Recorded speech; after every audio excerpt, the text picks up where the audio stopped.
everybody. I thought to wrap up this week here that we would read a book that Miss Susan really likes. It's by the author of all of our books so far, Dr. Seuss.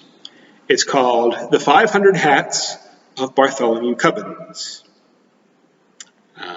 Miss Susan spent a long time looking for this book, and I thought we would read it together. Now, it's going to be different from the books we've read together so far.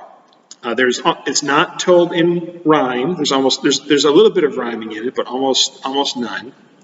There's also going to be lots of words in it that you've never seen before, or you've never heard before. But I think that you're smart enough to be able to figure out, even if you can't figure out exactly what those words are, I think you can figure out what those words are saying. Okay? So we're just going to try this out. This is also going to be a little bit longer.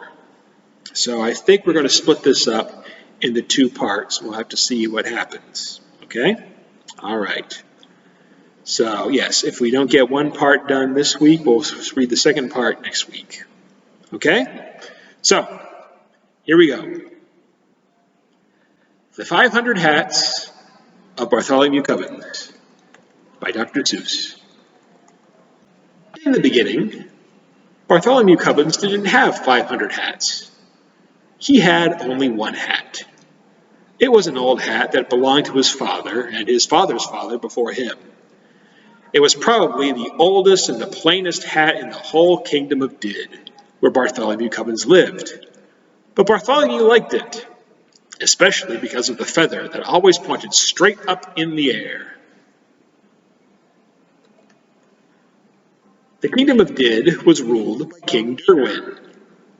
His palace stood high on the top of the mountain. From his balcony he looked down over the houses of all his subjects.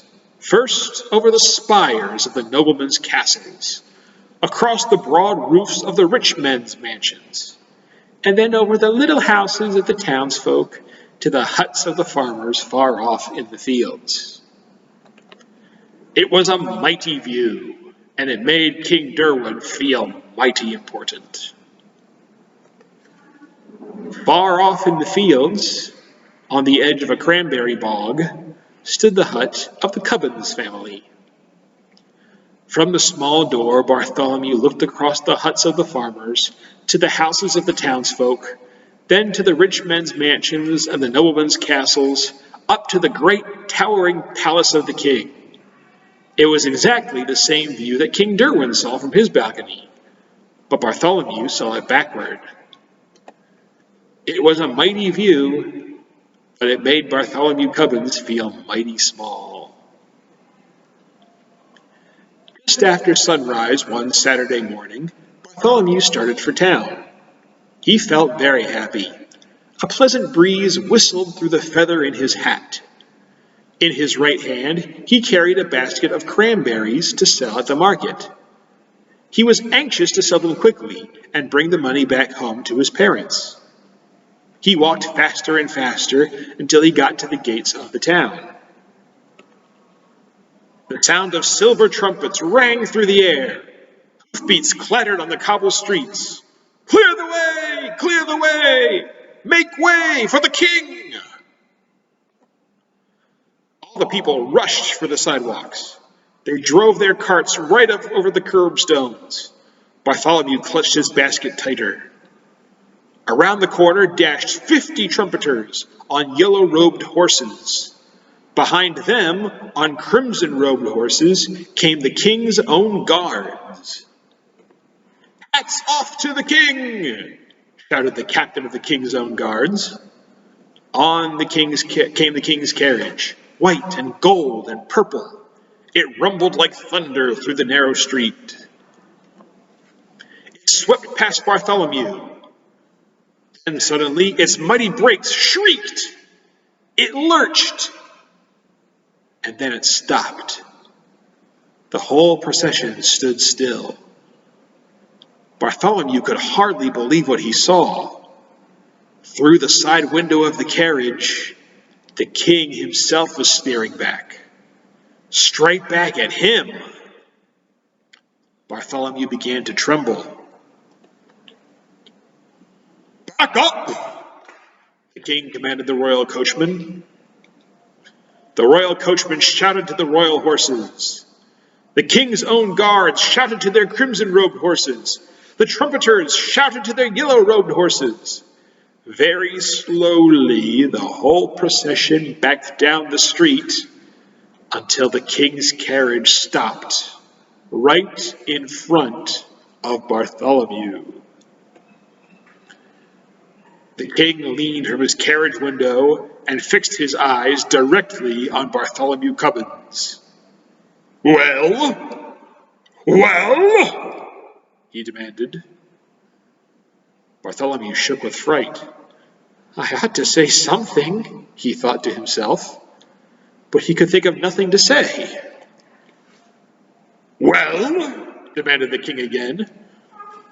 "Do you or do you not take off your hat before your king?" "Yes, indeed, sire," answered Bartholomew, feeling greatly relieved. I do take off my hat before my king."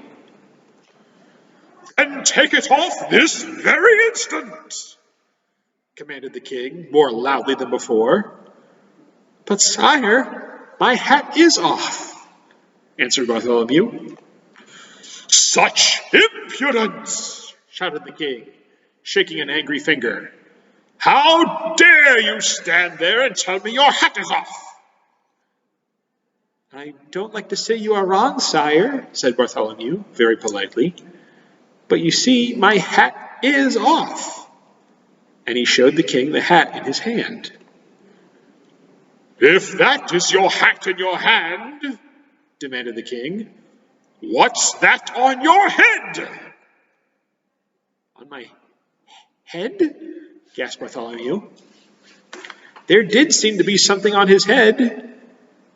He reached up his hand and touched a hat. The face of Bartholomew Cubbins turned very red. "It's a hat, sire," he stammered, "but it can't be mine. Someone behind me must have put it on my head." "I don't care how it got there," said the king. "You take it off."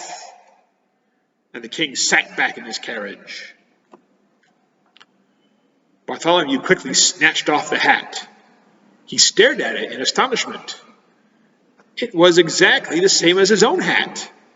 The same size, the same color, and it had exactly the same feather.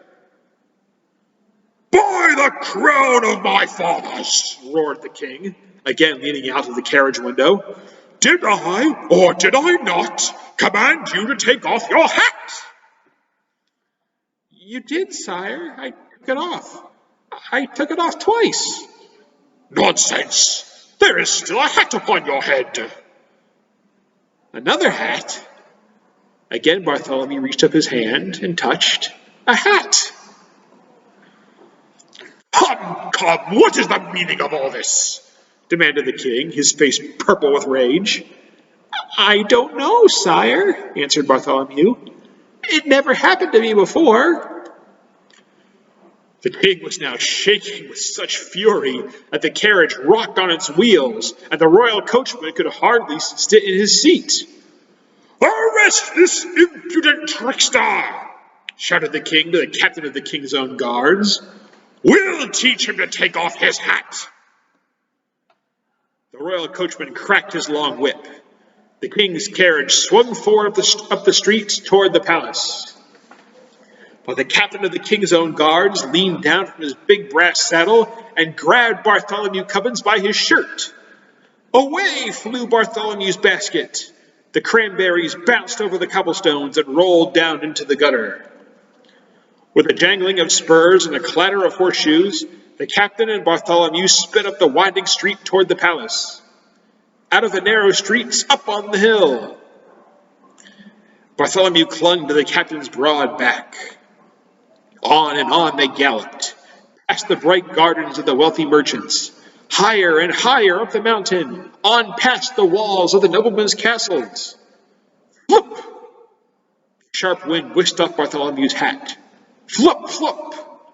Two more flew off. Flop, flop, flop! Flew another. And another. 4, 5, 6, 7. Bartholomew kept counting as the hats came faster and faster. Lords and ladies stared from the windows of their turrets, wondering what the strange stream of hats could mean. Over the palace drawbridge they sped, through the great gates and into the courtyard. The captain pulled in his reins. "His Majesty waits in the throne room," said a guard, saluting the captain. "The throne room!" The captain dropped Bartholomew to the ground. "I'd certainly hate to be in your shoes," he said, shaking his head sadly.